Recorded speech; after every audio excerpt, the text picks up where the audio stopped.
Guys, welcome back to my channel. Thank you for returning. We are almost at 50k. Thank you guys so much. Let me know if you guys want me to do a giveaway at 50k. I really want to do one, but I don't know what or how to do it, so give me some ideas in the comments. But in this video, I'm going to show you guys how I went from this on my client's head, filled in her undercut, and got to these results here. So stay tuned if you want to see that.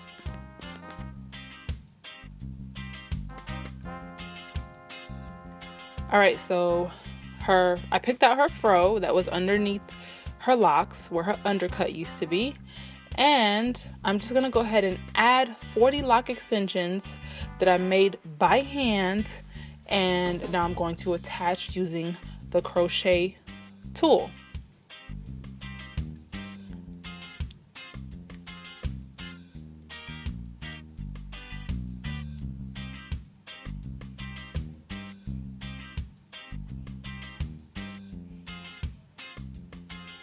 These are the lock extensions that I made. If you guys want to know how to get these, just DM me on Instagram or email me at Dxlynlocs@gmail.com about what you'd like and how you'd like it. So back to my client, this is what she's working with. She has locks at the top, but had an undercut. Now she's ready to fill it in, and judging from the size of her locks and the size of her parts at the top, I estimated that she would need around 40 to 50 locks to fill in her undercut. We ended up using 41 locks to fill in her undercut. So first what I did is I pre-parted her hair so I could know what I needed to do in terms of how many locks I was going to attach, to make sure I didn't go over, to make sure I didn't have parts that were too small, just to pre-plan everything out. That way everything could work smoothly. All I needed to think about at this point was attaching, not parting, not anything else but attaching. That way I could focus on what I'm doing and do it correctly. So here I'm going to begin attaching the first lock, and all I do is I line up the lock with the lock extension.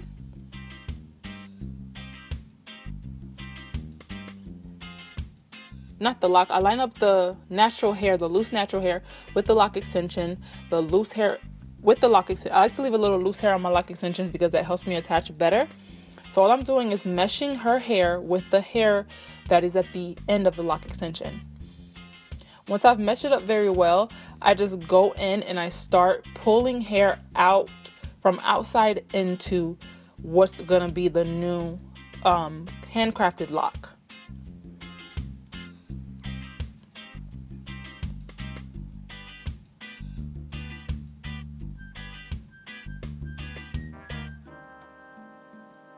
It seems like it could be a mindless, repetitive action, but it actually takes some thought because you have to see where you're pulling strands into, why are you pulling strands into that area, and how is that going to affect what the lock will be looking like. And you also have to continue rolling the lock as you pull hair in to keep that round structure of that lock. That way it looks seamless and natural. So that's exactly what I'm doing here. I'm pulling hair in from one side to the other, and then once I have that hair pulled in from one side to the other, I'm gonna flip the lock around and pull from that side back to the side that I just pulled from, just to speed it up a little bit because it is a repetitive, tedious thing to do. That is all I'm doing. What I just described to you guys is just pulling locks in, rolling the lock, making sure I keep the integrity of that structure, making sure that the locks are not flat, making sure that I am keeping it the way she likes it. I'm also going from the root, not at the root. I leave a little slack for when I'm going to retwist once I'm done with attaching everything. But I start with that slack and then I work my way down to the lock extension. That makes it more seamless. If you just work at that new growth, it won't look as seamless. You'll have a little bulkiness, or you'll have some bumps. But if you just work from where you started all the way down the lock extension as if it wasn't even a lock extension, it will be way more seamless.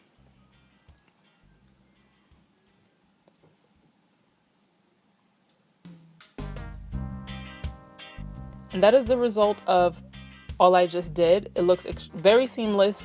You can't tell where I started, where I ended, and that is the goal. So fast forward, I've added all the locks.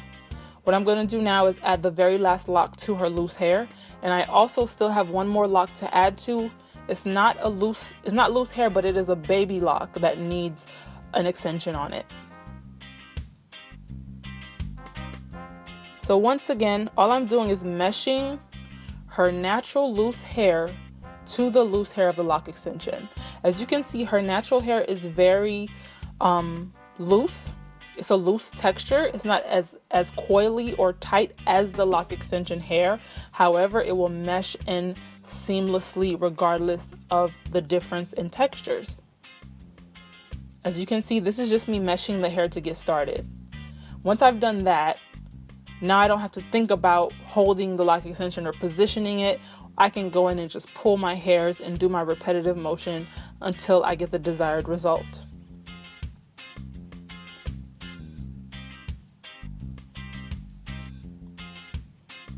Now, a lot of you say you don't understand what I'm doing or you don't see what it is that I'm doing. That's because it's so simple that you can't really make it complicated, or it's so simple it looks complicated. But if you actually practice yourself, you will get this. When I was learning, I practiced on straight hair. That way, when I started doing it with kinky hair, it was a breeze. If you can do it on straight hair, you can do it on kinky hair. I recently did an online Skype class with one of my subbies. She messaged me and requested it, and I thought it was a very fair request. So we completed it. We had our class. We had a good time. She learned. Hopefully she learned something. It was a really great time. So if you guys feel like you need some extra one-on-one help, feel free to reach out to me on my email or my DM on Instagram, and I will get back to you. We can talk about how to set up a class or online class between me and you one-on-one. You can register for that, and we can get it done whenever it's convenient for you.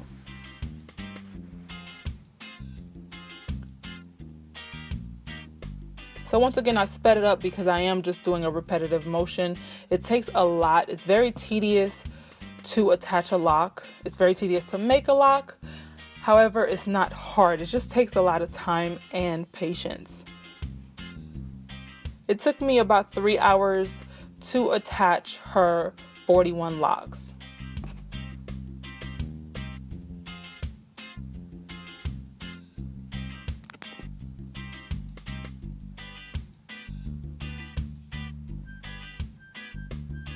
Now this is the baby lock I told you guys about. I'm going to go ahead and add a lock extension to it. I'm using the loose hair from the baby lock, and also I'm going to take the extension loose hair and attach it to the mature part of that baby lock, or that locked part of the baby lock. And I'm going to also attach the baby lock hair to the mature part of that lock extension to make sure it's extremely secure and it will not come off. If you do lock extensions correctly, they will be permanent. They will not come off if you do them on a appropriate length of hair. I always tell my clients I recommend 3 to 4 inches. Anything less than that, you run the risk of your lock extensions either thinning or needing repairs or what have you. I think it's well worth the wait till you have at least 3 to 4 inches. Your attachment, depending on who does it, will be very, very secure.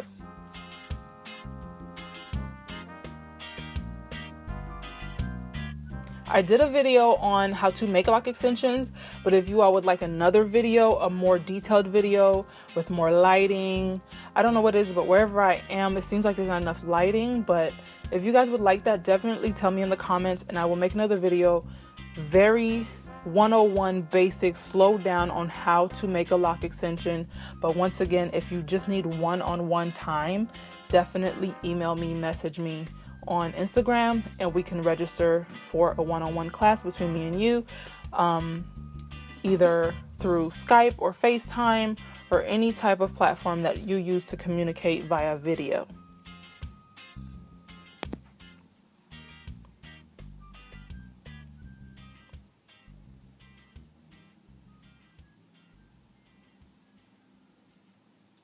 Alright guys, this is the finished product after I've attached all 41 of her locks to fill in her undercut.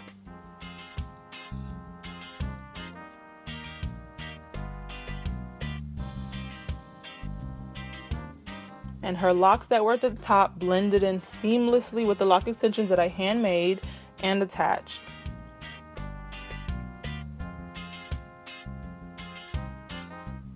And if you'd like me to hand make lock extensions for you, just DM me or email me with the specifics, how thick you want them, how long you want them, and how many you want. I can't just give you one price because everything's different for everyone, especially with locks, because your head may be different, your hair texture may be different. It just depends on you. So what I'm doing here, I am repairing some of her locks at the top that had a lot of frizz due to her not retwisting. She hadn't retwisted in several months, so I went ahead and just did some repairs for her to just have everything blend in seamlessly. So now I'm going to go ahead and retwist her hair.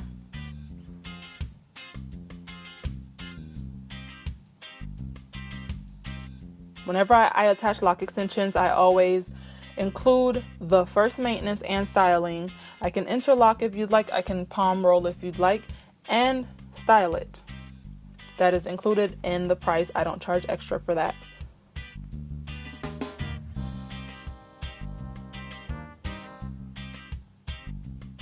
I started to use a comb to retwist her hair because she hadn't retwisted in several months. However, her matting wasn't that bad, so I was able to do most of it just separating with my fingers and twisting and palm rolling.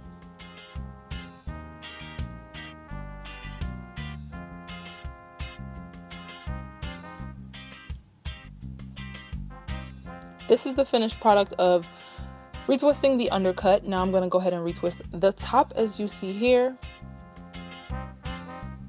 So just to recap, this is what her hair looked like before. This is prepping the hair for attaching the lock extensions. These are the lock extensions that I handmade myself and attached to her head as you see here. Alright guys, that is it for this video. I thank you so much for coming back and watching. I thank you for all your support. Definitely keep subscribing, keep watching, and keep reaching out to me. And I will see you guys in the next video. Thank you to my beautiful client for letting me film her. Bye guys, see you next time.